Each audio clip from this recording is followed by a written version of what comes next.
നമസ്കാരം. ഇത് the Indian.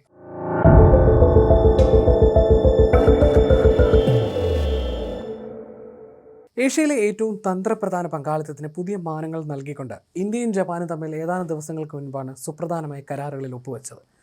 16ാമത് India Japan വാർഷിക ഉച്ചകോടിയിൽ പ്രധാനമന്ത്രി നരേന്ദ്രമോദിയും ജപ്പാൻ പ്രധാനമന്ത്രി സനൈ തകായിച്ചിയും തമ്മിൽ നടത്തിയ കൂടിക്കാഴ്ചയിലായിരുന്നു ഈ സുപ്രധാന തീരുമാനങ്ങളുണ്ടായത്.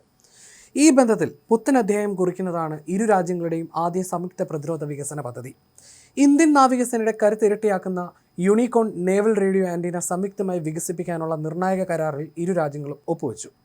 യൂണിഫൈഡ് കോംപ്ലക്സ് റേഡിയോ ആന്റിന എന്നതിൻ്റെ ചുരുക്കെഴുത്താണ് യൂണിക്കോൺ. പ്രാദേശിക സമാധാനവും സമുദ്ര സുരക്ഷയും ശക്തിപ്പെടുത്തുന്ന പ്രതിരോധ സാങ്കേതിക വിദ്യകളാണ് ഇരു രാജ്യങ്ങളും കൈകോർത്ത് വികസിപ്പിക്കുന്നതെന്ന് പ്രധാനമന്ത്രി നരേന്ദ്രമോദി വ്യക്തമാക്കി.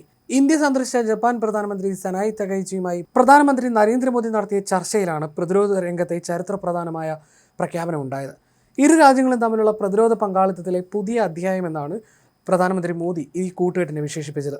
പരമ്പരാഗത യുദ്ധക്കപ്പലുകളുടെ മാസ്റ്റുകളിൽ നിരവധി ആന്റിനകൾ പുറത്തു ഘടിപ്പിക്കുന്ന രീതിക്ക് പകരമായിട്ടുള്ളതാണ് യൂണിക്കോൺ സംവിധാനം.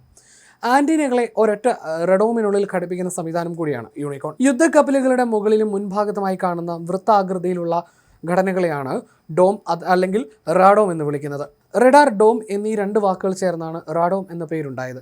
ഒരു സുരക്ഷാ കവചമാണിത്. കപ്പലിലെ ആശയവിനിമയ സംവിധാനങ്ങൾ, റഡാറുകൾ, ISR ശൃംഖലകൾ, തന്ത്രപ്രധാന ഡാറ്റ ലിങ്കുകൾ എന്നിവയെല്ലാം ഒരൊറ്റ റഡാർ ഡോമിനുള്ളിൽ ഒന്നിനു മുകളിൽ ഒന്നായി സുരക്ഷിതമായി സംയോജിപ്പിക്കുകയാണ് യൂണിക്കോണിൽ ചെയ്യുക. ഇത് കപ്പലുകളുടെ റഡാർ ക്രോസ് സെക്ഷൻ ഗണ്യമായി കുറയ്ക്കും. റഡാർ ക്രോസ് സെക്ഷനെ കുറിച്ച് ലളിതമായി പറഞ്ഞാൽ, ശത്രുക്കളുടെ റഡാറുകൾക്ക് ഒരു യുദ്ധക്കപ്പൽ എത്രത്തോളം വലുതായി കാണാൻ സാധിക്കുമെന്നതിന്റെ അളവാണ് റഡാർ ക്രോസ് സെക്ഷൻ. ഒരു കപ്പലിന്റെ RCS കുറവാണെങ്കിൽ അത് ശത്രുക്കളുടെ റഡാറുകളിൽ പെടാതെ മറഞ്ഞു നിൽക്കാൻ സഹായിക്കും. ശത്രുക്കളുടെ റഡാറുകൾ നിരന്തരം റേഡിയോ തരംഗങ്ങൾ അന്തരീക്ഷത്തിലേക്ക് പുറപ്പെടുവിക്കാറുണ്ട്. ഈ തരംഗങ്ങൾ കപ്പലിൽ വന്ന് പ്രതിഫലിച്ച് തിരിച്ച് റഡാറിലേക്ക് എത്തുമ്പോഴാണ് കപ്പലിൻ്റെ സാന്നിധ്യം ശത്രുക്കൾ തിരിച്ചറിയുക. ഇതിലാണ് യൂണിക്കോൺ മാറ്റം വരുന്നത്. NEC കോർപ്പറേഷൻ, സാംബ കോങ്യോ KK, the Yokohama rubber company limited എന്നീ 3 ജാപ്പനീസ് കമ്പനികൾ സംയുക്തമായിട്ടാണ് യൂണിക്കോൺ വികസിപ്പിച്ചെടുത്തത്. നിലവിൽ ജപ്പാൻ മാരിടൈം സെൽഫ് ഡിഫൻസ് ഫോഴ്സിൻ്റെ മൊഗാമി ക്ലാസ് സ്റ്റെൽത്ത് ഫ്രിഗേറ്റുകളിൽ ഈ സംവിധാനം വിജയകരമായി ഘടിപ്പിച്ചിട്ടുണ്ട്. ഇന്ത്യയിൽ പൊതുമേഖലാ സ്ഥാപനമായ ഭാരത് ഇലക്ട്രോണിക്സ് ലിമിറ്റഡ് ആയിരിക്കും യൂണിക്കോണിൻ്റെ സംയുക്ത നിർമ്മാണം നടത്തുക. ജപ്പാൻ ഇതിനാവശ്യമായ അത്യാധുനിക ഡിസൈൻ വൈദഗ്ധ്യം നൽകുമ്പോൾ ഇതിൻ്റെ ഇൻറ്റിഗ്രേഷൻ ഇന്ത്യ നിർവഹിക്കും. മേക്ക് ഇൻ ഇന്ത്യ പദ്ധതിക്ക് വലിയ ഊർജ്ജം പകരുന്നതാണ് ഈ പുതിയ പദ്ധതിയും തീരുമാനവും.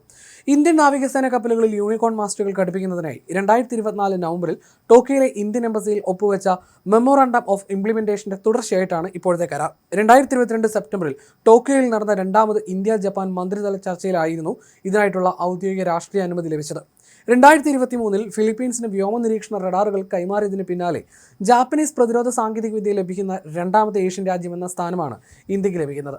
2ാം ലോക മഹായുദ്ധത്തിന് ശേഷമുള്ള ജപ്പാന്റെ പ്രതിരോധ ഉപകരണ കയറ്റുമതി നയത്തിലെ മാറ്റത്തിന്റെ ഭാഗം കൂടിയാണ് ഈ സഹകരണം. കിഴക്കൻ തെക്കൻ ചൈന കടലുകളിലും ഇന്ത്യൻ മഹാസമുദ്രത്തിലും ചൈനീസ് നാവികസേനയും ചൈനീസ് കോസ്റ്റ് ഗാർഡും ഉയർത്തുന്ന വെല്ലുവിളികൾക്ക് തടയിടാൻ യൂണിക്കോൺ സഹായകരമാകും. കടലിലെ ഓരോ യുദ്ധക്കപ്പലിലെയും റഡാർ തരംഗങ്ങൾ തിരിച്ചറിഞ്ഞ് നിരീക്ഷിക്കുന്നതാണ് ചൈനീസ് നാവികസേനയുടെ രീതി. എന്നാൽ യൂണിക്കോൺ ഘടിപ്പിച്ച കപ്പലുകൾക്ക് സാധാരണ കപ്പലുകളെ അപേക്ഷിച്ച് 100 മാത്രമാണ് റഡാറുകളിൽ പതിയാനുള്ള സാധ്യത. കൂട്ടത്തോടെ ആന്റിനകൾ ഉണ്ടാക്കുന്ന ശക്തമായ റഡാർ പ്രതിഫലനങ്ങളെ യൂണിക്കോൺ പൂർണ്ണമായി ഇല്ലാതാക്കുന്നതോടെ ചൈനീസ് കപ്പലുകളുടെ സിഗ്നൽ മാതൃകകൾ തിരിച്ചറിയാൻ അവർക്ക് സാധിക്കില്ല. ഇത് മേഖലയിലെ ചൈനയുടെ ഏകപക്ഷീയമായ കടന്നുകയറ്റങ്ങൾക്ക് ശക്തമായ തടയിടുമെന്നാണ് പ്രതിരോധ വിദഗ്ധർ വിലയിരുത്തുന്നത്.